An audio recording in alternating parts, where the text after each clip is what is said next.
Hello everyone, it's Shel C from PaperOcotilloStudio, and today I'm sharing with you my last three artist trading coins that I made for a swap in Stencil Girl Club. Um, I had a video a week ago or something that showed the first two, and I'll link that at the end so that if you haven't seen it already, you can watch it if you want to. Of course, artist trading cards are what I usually make. I don't make artist trading coins, but this was a little fad that came out, and people were making round artist trading cards. Now, artist trading cards are 2.5 by 3.5. That's the rule, right?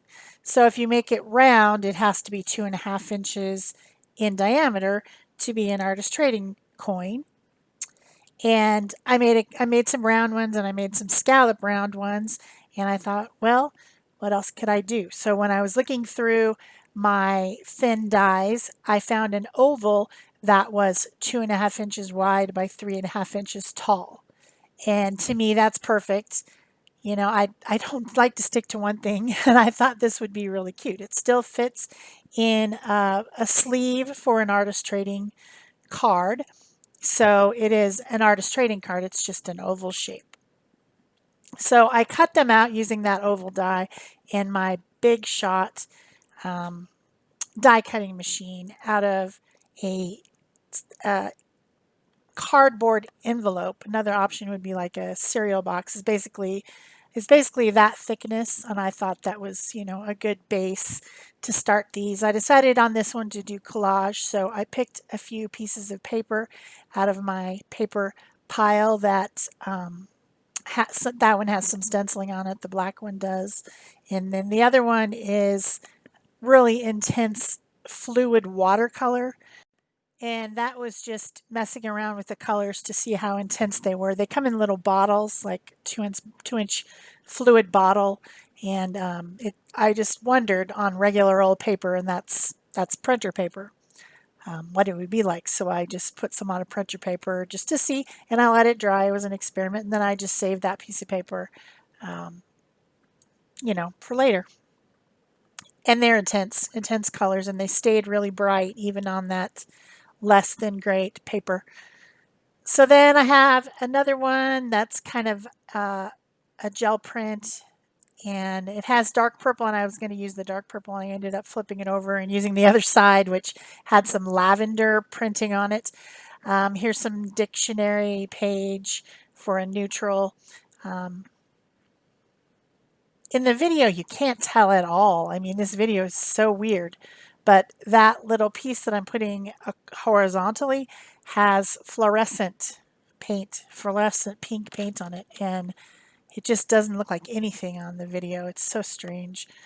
That's just kind of how video works. It's a lot lower resolution than photographs, but there will be photographs at the end that you'll be able to see, you know, the colors and everything, the pattern. And then I have a little teal printed cardstock. It was just a scrap, and I thought that was a good contrast to all the warm colors. And I also have a pink and orange printed with a stencil mono printed paper as well on there. And I'm not cutting any of the pieces. I'm tearing them to make it look a little bit more organic. And this is just my background to put some other stuff on top of. So I'm not super worried about it being 100% perfect. Of course, I'm making 3 of them because I picked 3 partners. I decided to do 3 partners in swap, so I have to have 3 of them.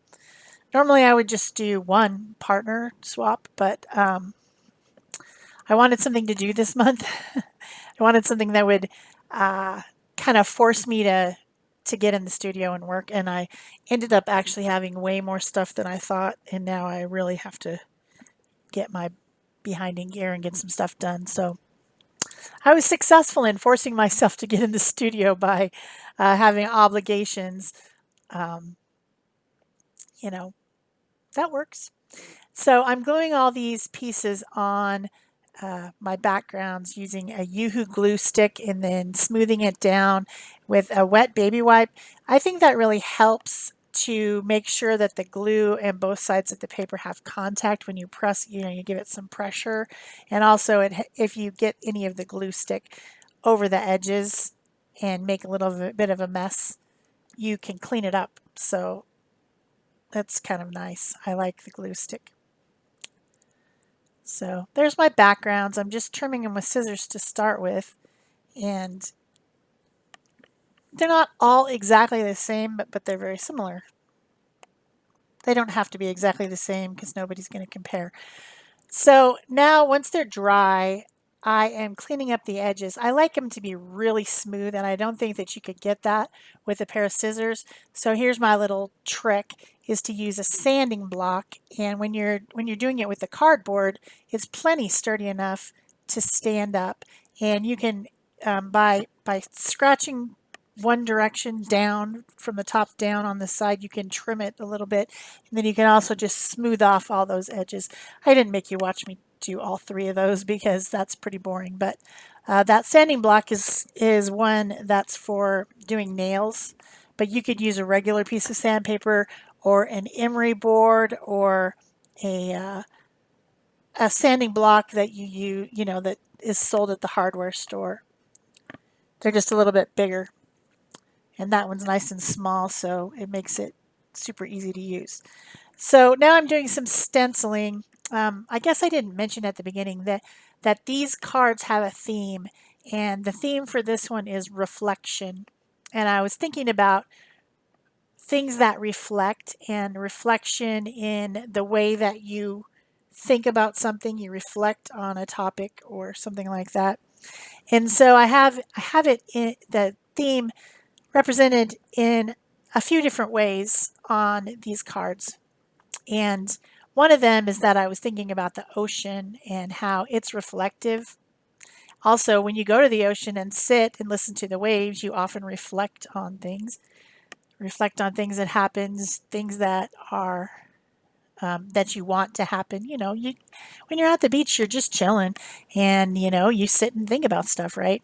Unless you're there with someone and then you're talking and you don't think so much. So I used the ATC stencil that has ocean themes on it because I wanted the idea of reflection in the ocean. That one happens to be a nautilus shell, and it looked really cool on there. I used a translucent gold glaze to just give a little bit of that shimmer and shine and pattern, which you can see when you move the card back and forth. It's not as obvious on the video. Then I had these little wooden frames. They look to me like a frame that would go around a mirror. And I thought, you see a reflection in a mirror, and often for a lot of us, when we look in the mirror, we're just like, we don't look at ourselves and say, "Hey, you're beautiful." We look at ourselves when we criticize ourselves because of the media and other people's perceptions of us. And so I wanted to represent that as well on my card, that idea of reflecting on yourself in your reflection. So I only had two of the wooden ones, and then I had this other one that's paper that's a lot more reflective. It's a lot more shiny. And then it had glitter in the middle.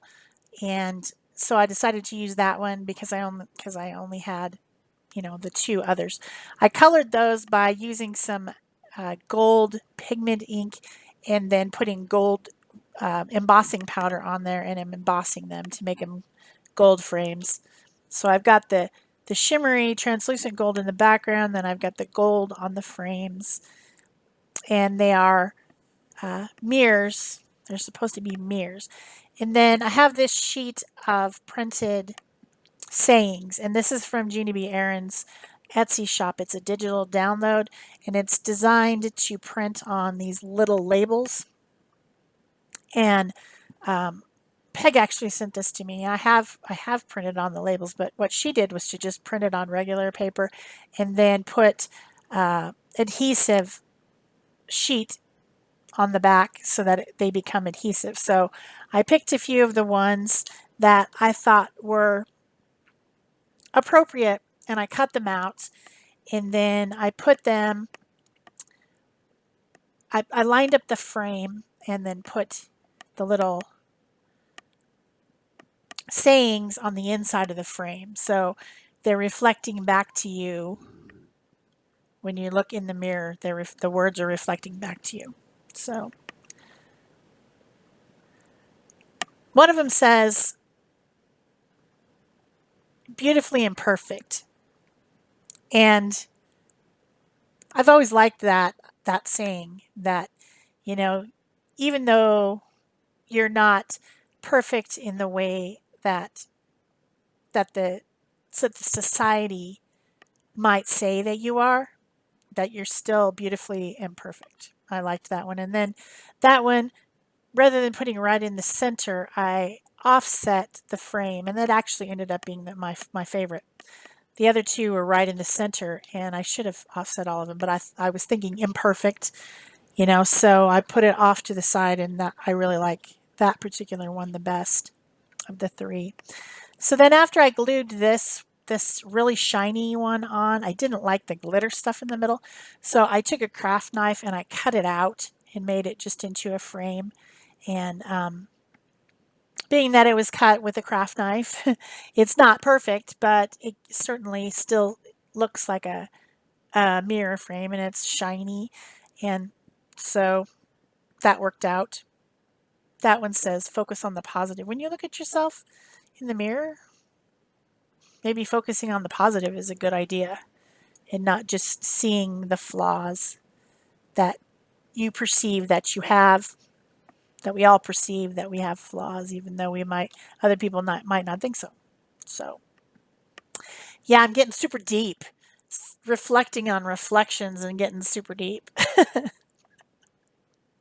So then the next thing I did was to take a um, medium gray, warm gray tone marker and go around the edges to make shadows on the inside and the outside of the frames. It just makes them look more dimensional. And I blended it out with a water brush. And then I sponged gray around the edges to make sure that all the edges were very uniform, and they kind of frames what's inside when you put a dark sponging around the edge. This is watering can colored archival ink. And then I did some mark making at the end, which I did with a Stabilo all pencil and then also a gold Sharpie and some gold splatters too. So I hope you're enjoying this video, and if you are, please remember to give it a thumbs up. Leave me a comment or question below. Subscribe if you haven't already. You can pin this on Pinterest, share it with your friends in any way. There's all those little things that you can do down at the bottom with all those different icons. Um, you know, you can even share it in a message. It's super easy here on YouTube to use all their little doohickeys and thingamabobbers. They make them just for us. And when you share my videos and help someone else who hasn't found my channel yet find it, that is really helpful. So I always appreciate it. So here I am making the marks. This is the Stabilo All pencil, which is a water reactive pencil, but I didn't activate it. I just use it as a pencil. Making some lines, some squiggly lines, a little spiral, some little hash marks, just here and there to make it more interesting.